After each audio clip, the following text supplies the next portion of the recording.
सभी को जय श्री राम। जय श्री राम। आपका हमारे इस चैनल में स्वागत है।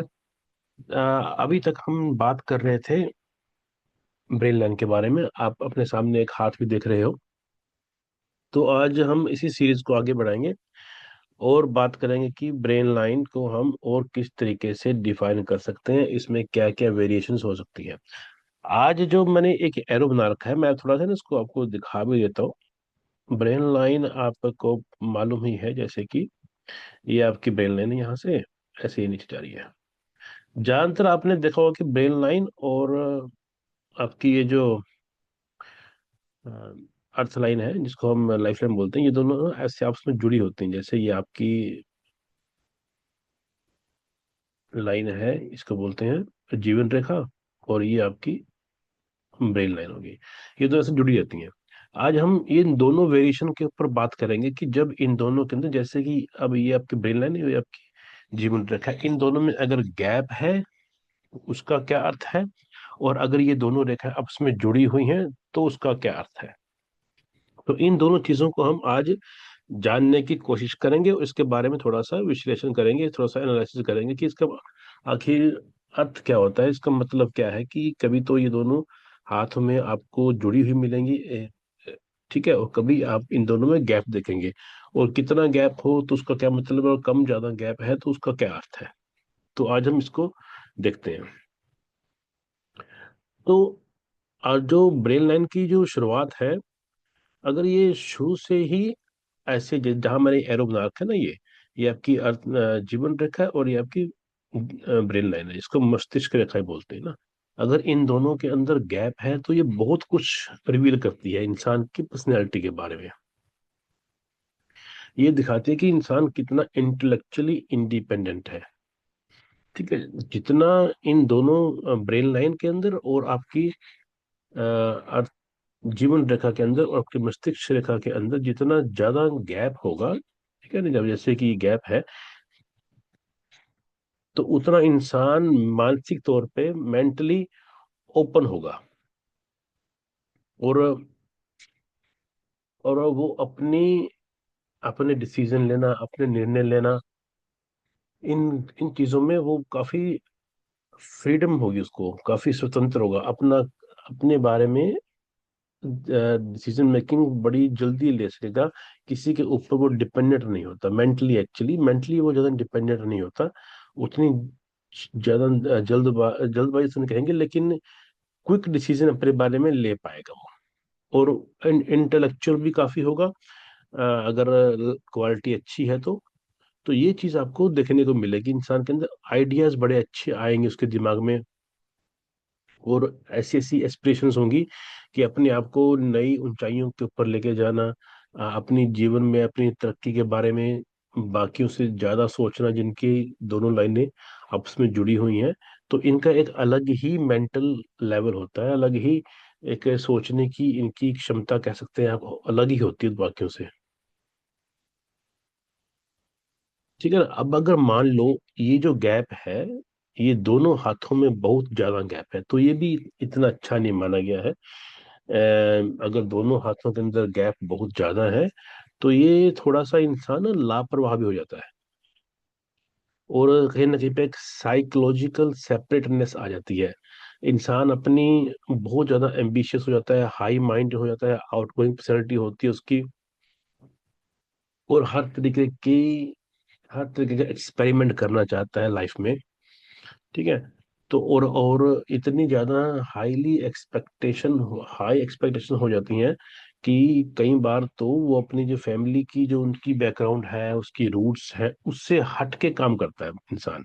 मतलब कि मान लो कि अगर फॉर एग्जांपल आपने कई बार सुना भी होगा कि कई लोग बोलते हैं कि हमारी फैमिली में सारे मोस्टली लोग, मेरी मदर, मेरे फादर, मेरा भाई, ये सब डॉक्टर्स हैं, लेकिन मैंने फैशन डिजाइनिंग चुना, या मैंने मॉडलिंग का करियर चुना, या मैंने मीडिया में जाना चुना। डिफरेंट, मतलब बिल्कुल ऑपोजिट पेरेंट्स से हटके।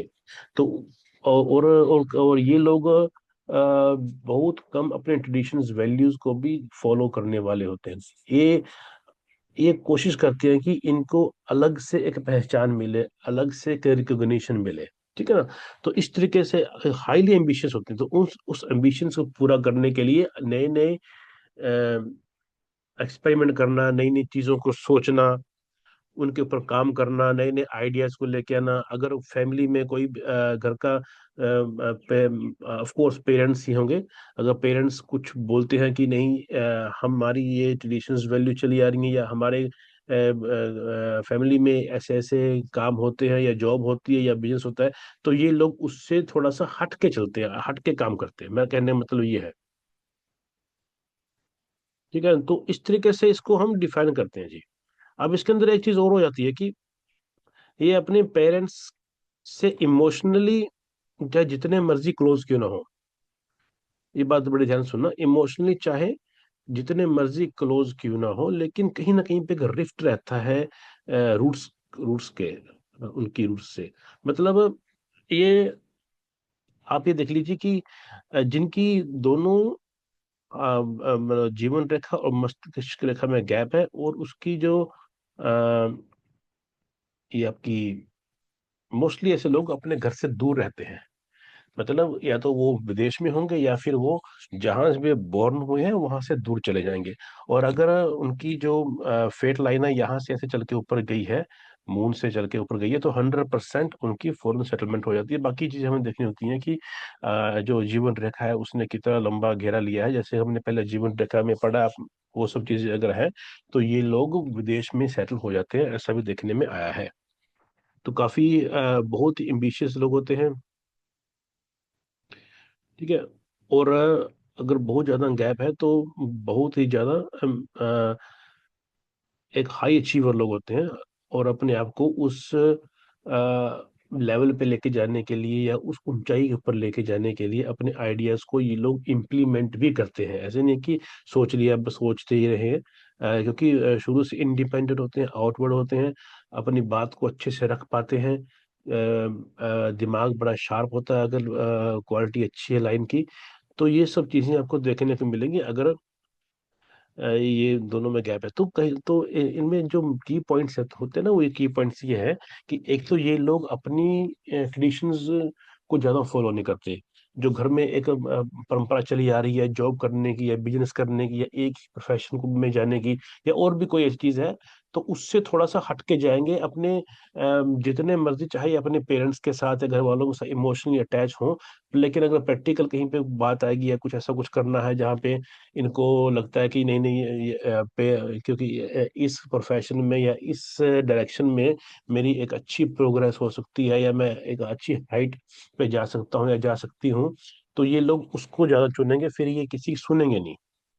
और इसके साथ ये भी देखने में आया है कि अगर फिंगर्स में थोड़ा सा, अगर मान लो यहाँ पे ये कॉम्बिनेशन है जो हमने बताया है, और अगर आपका थंब भी स्टिफ है, और जुपिटर की फिंगर भी लंबी है, और मरकरी फिंगर में थोड़ा सा फॉल्ट है, तो ये 100% ये दिखाता है कि कहीं ना कहीं पे मैरिज के बाद सेपरेशन, डिवोर्स, ऐसी चीजें भी हो जाती है। क्योंकि ये लोग काफी डोमिनेटिंग हो जाते हैं अपनी इच्छाओं को लेके, अपनी महत्वाकांक्षी बहुत होते हैं, तो उस चक्कर में इनकी डिवोर्स होने के, सेपरेशन होने के चांसेस भी बहुत हो जाते हैं। क्योंकि डोमिनेटिंग नेचर हो जाता है, ईगोइस्टिक बहुत हो जाते हैं ये लोग। तो आप जो ये पिक्चर में हाथ देख रहे हैं अपने सामने, ये हाथ है अमेरिका, यूएसए के प्रीवियस जो पहले फॉर्मर प्रेसिडेंट थे, मिस्टर बराक ओबामा का। तो आप देख सकते हो कि बराक ओबामा के हाथ की जो पिक्चर आपके सामने है, वो कितने इंडिपेंडेंट है अपने थॉट्स के मामले में, और किस तरीके से उन्होंने अपनी लाइफ में डिसीजन लिए हैं, एक्शंस किए मतलब डिफरेंट डिफरेंट कंट्रीज में, जैसे कि जो भी उन्होंने जियो पॉलिटिकल डिसीजन लिए हैं, वो काफी उन्होंने इफेक्ट किया है वर्ल्ड के ऊपर। और इनको नोबेल पीस प्राइज भी मिला था। तो ये कहीं ना कहीं पे ये एक पॉजिटिव और नेगेटिव दोनों साइड पे जाती है ये लाइन। डिपेंड करता है कि आपके हाथ के अंदर बाकी चीजें कैसी हैं। तो हमने हर चीज को देखना है, पर लेकिन ओवरऑल ये लोग अपने विचारों के पॉइंट ऑफ व्यू से काफी इंडिपेंडेंट होते हैं, बहुत इंडिपेंडेंट सोच होती है इनकी। ठीक है, किसी से आसानी से दबते नहीं है। तो ये सब है इनका। पर लेकिन ऐसा बिल्कुल भी नहीं है कि अगर ये ऐसे किसी के हाथ में लाइन है, दो लाइनें अलग अलग हैं, काफी गैप है उनके अंदर, जीवन रेखा के अंदर, मस्तिष्क रेखा के अंदर, तो सभी लोग काफी इंडिपेंडेंट हो के, ऐसा नहीं है। हाथ की शेप के ऊपर, स्किन टेक्सचर कैसा है, उंगलियां कैसी हैं, ये सब डिपेंड करता है। पर लेकिन एक ओवरऑल अगर हम पिक्चर देखें तो यस, इंटेलेक्चुअल होते हैं ये लोग, इंडिपेंडेंट होते हैं ये लोग। तो इसके बाद हम बात करते हैं। हाँ, इसका मतलब ये भी नहीं है कि ऐसा बंदा कोई, जैसे कि मैंने बात की अभी है कि बराक ओबामा का हाथ है तो ऐसे लोग रिच और पावरफुल होंगे ही होंगे। ऐसा भी नहीं है। जैसे कि मैंने बोला कि बाकी चीजें हम देखेंगे हाथ के अंदर, वो भी हमने कंसीडर करनी है। पर लेकिन इतना है कि ये लोग अपनी बैकग्राउंड से बहुत ज्यादा इन्फ्लुएंस नहीं होते। अपने आइडिया होते हैं इनके, और इनकी एक सेपरेट विचारधारा होती है। अब मान लो कि यही यही लाइनें दोनों में गैप है, जो ये हो सकता है कि किसी ऐसे अमीर बंदे के हाथ में हो, लेकिन उसका जो हाथ की शेप है वो वाटर हेड है। तो ऐसा इंसान, क्योंकि वाटर हैंड है, वाटर हैंड में सिंपैथी बहुत होती है, बाकी लोगों के प्रति सहानुभूति बहुत होती है। ठीक है ना, बड़े ही इमोशनल सेंसिटिव लोग होते हैं वाटर हैंड वाले, और उसके ऊपर अगर ऐसा गैप है, और मान लीजिए बाकी चीजें अच्छी हैं, और उसके पास अच्छी फाइनेंशियल अच्छे हैं, पैसा अच्छा है, तो ऐसे लोग क्या करेंगे, जाके किसी जैसे किसी गरीब कंट्री में चले गए, या किसी गरीब गांव में चले गए, वहां पे जाके किसी अनाथ 20 25 50 बच्चों को गोद ले लिया, उनकी शिक्षा का बंदोबस्त करने लगे, इंतजाम करने लगे। तो इस तरीके से, तो ये चीजें चलती हैं इनकी। फिर डिपेंड करता है कि हाथ की क्वालिटी कैसी है, हाथ की शेप कैसी है, स्किन टेक्सचर कैसा है, ये सब चीजें। ठीक हो गया। इसके बाद हम बात करेंगे, जब आपकी लाइन ऐसे जुड़ी हुई हो, ये भी आपने बहुत देखा होगा ना हाथ में, कि अगर आपकी जो ब्रेन लाइन है, ये जो मैं अभी बता रहा हूँ, आप अपनी स्क्रीन पे भी देख ही पा रहे होंगे ना, जैसे कि अब जैसे जहाँ मैंने एरो बना रखा है, ये आपकी जीवन रेखा हो गई, और यहाँ से ये सीधी ऐसे चलते हुए आपकी मस्तिष्क रेखा आ रही है। ठीक है, अब ये आपस में जुड़ी हुई है, तो इसका मतलब क्या हो गया। अब जब ये दोनों आपस में जुड़ी हुई नहीं थी, तो इसका मतलब था कि वो इंसान मेंटली इंडिपेंडेंट है। अब अगर ये जुड़ी हुई है, तो इसका मतलब क्या होगा। अब इसका मतलब होगा कि इंसान मेंटली साइकोलॉजिकली डिपेंडेंट है। डिपेंडेंट किसके ऊपर है, हम, ये है हमारी फैमिली। ठीक है ना। जो मैं आपको बता देता हूँ एक मिनट यहाँ से, जो आपकी ब्रेन, सॉरी, आपकी जो जीवन रेखा है ना, जिसको जो मैंने रेड लाइन बनाई है, इसको बोलते हैं, ये आपकी सारी फैमिली है, सारा कुछ। ठीक है ना। और जो आपकी ये जो मस्तिष्क रेखा है, ये आपका दिमाग है, माइंड है। तो हम ये देखते हैं कि जो माइंड है वो फैमिली से कितना दूर है। अगर तो गैप है, मतलब कि इंडिपेंडेंट है इंसान मेंटली, मानसिक तौर पे। अब अगर ये इसके साथ जितना जुड़ा हुआ है, इसका मतलब ये है कि फैमिली के ऊपर डिपेंडेंसी है ऐसे इंसान की। तो ऐसे इंसान अपने खुद से डिसीजन नहीं ले पाते जब तक ये जुड़ी हुई है। जहाँ जिस एज में इन दोनों के अंदर डिफरेंस आ गया, तो वहां से इंसान इंडिपेंडेंट होना शुरू हो जाएगा, वहां से अपने डिसीजन वो अपने आप स्वयं लेने लग जाएगा। तो ये आपको देखने को मिलेगा बड़े ही और अल्ट्रा ऑर्थोडॉक्स रिलीजियस ग्रुप्स में, फैमिलीज में। ठीक है ना। ज्यादातर वहां पे जहाँ पे कि अ, जहाँ पे सारा कुछ आपकी फैमिली आपके लिए डिसाइड करती है, या फिर ऐसे लोग होते हैं जो कोई बिना किसी रेफरेंस के, जैसे कुरान, प्रीस्ट, गुरु, बुक, पार्टनर, पेरेंट्स, इनकी इनकी बिना इनकी सलाह के या बिना इनके एडवाइस के कोई डिसीजन ले ही नहीं पाते। वो डिसीजन मेकिंग के लिए इन चीज़ों, किसी बुक्स के ऊपर, किसी रिलीजियस बुक के ऊपर, या उसका रेफरेंस देंगे, या फिर अपने पेरेंट्स के ऊपर या घर वालों के ऊपर, किसी ना किसी के ऊपर डिसीजन लेने के लिए ये लोग काफी हद तक डिपेंड करते हैं।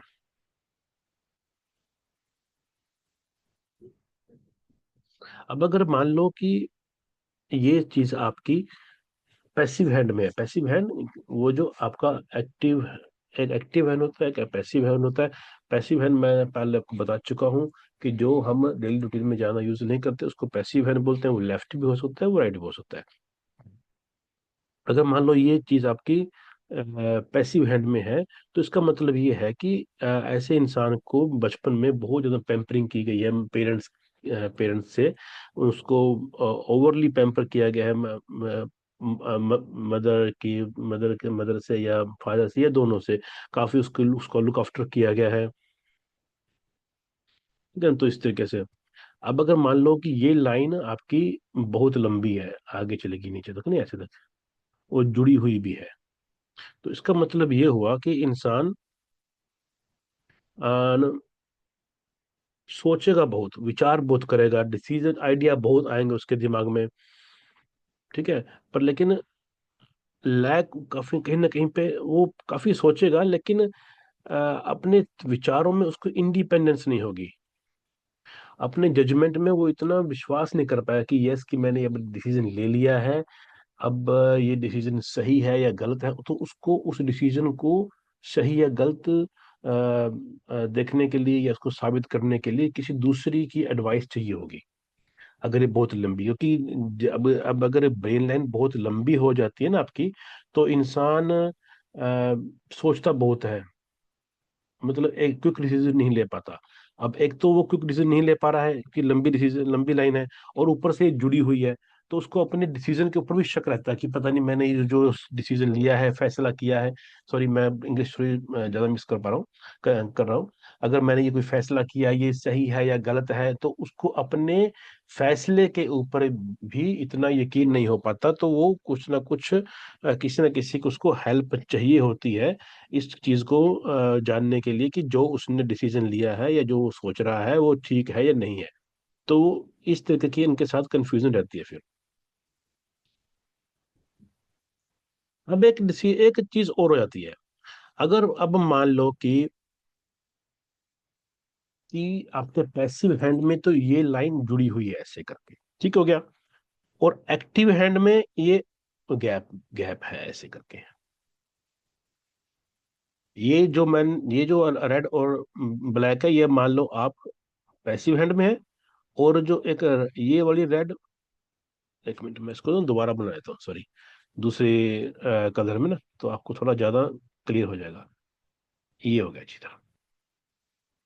ये अब आप ये मान के चलो कि ब्लैक और रेड जो है ये आपके पैसिव हैंड में है, और रेड और ग्रीन जो है ये आपके एक्टिव हैंड में है। इसका मतलब तो ये भी तो सोचता है ना कि एक हाथ के अंदर जुड़ी हुई हूँ और एक हाथ के अंदर ये आपस में इनमें गैप हो, तो उसका मतलब हम क्या लेंगे? तो ऐसा ऐसा इंसान क्या होगा कि जब वो अपने घर से बाहर जाएगा, मान लो प्रोफेशन जॉब पे जा रहा है या बिजनेस कर रहा है, कुछ भी कर रहा है, तो बहुत ही आउटवर्ड होगा, डिसीजन मेकिंग बहुत बढ़िया होगी उसकी। ठीक है, और अपनी इंडिपेंडेंट होगा हर चीज में, पूरी उसकी लिबरल, बहुत ही लिबरल होगा, लिबर्टी लेगा हर चीज में, कोई लिमिटेशंस नहीं होंगी उसके दिमाग में कि मुझे ये ऐसा नहीं करना, ऐसा नहीं करना। ठीक है, पर लेकिन जैसे ही वो घर आएगा अपने, तो घर आते ही फिर वो अपना वही घर वालों से डिसीजन मेकिंग में उनकी सहायता लेना, घर वालों के अकॉर्डिंग चलना, वही अपना जो उनका जो रिलीजन, जो भी रिलीजन है, उसको उसके अकॉर्डिंग डिसीजन लेना कि हाँ जी हमारे रिलीजन में ऐसा बोला गया है, हम तो हम ऐसा करेंगे, है ना। पेरेंट्स पेरेंट्स या घर वाले जो भी घर में है, उनकी उनके एडवाइस से चीजें करना। तो जब वो घर में आएगा तो वो एक लिमिटेशन में आ जाएगा, पर लेकिन जैसे ही वो घर से बाहर होगा, तो उस सिचुएशन में उसके अपने डिसीजनों के इंडिपेंडेंट का बहुत ही, तो एक तरीके से एक डबल पर्सनैलिटी हो जाती है, घर में कुछ और बाहर कुछ और। तो हो सकता है कि मुझे आशा है कि आपको आज का ये सेशन अच्छा लगा होगा, और अगर आपका कोई क्वेश्चन है इससे रिगार्डिंग, प्लीज़ आप मुझे कमेंट में लिख सकते हैं। और मैं थोड़ा बिजी रहता हूँ, तो इसलिए कम वीडियो बड़ी देर में डालता हूँ, पर लेकिन आप इसको सब्सक्राइब कर लीजिए, और जैसे ही मैं कोई नई वीडियो डालता हूँ तो आपको उसका पता लग जाएगा। आपका बहुत बहुत धन्यवाद। जय श्री राम। खुश रहिए।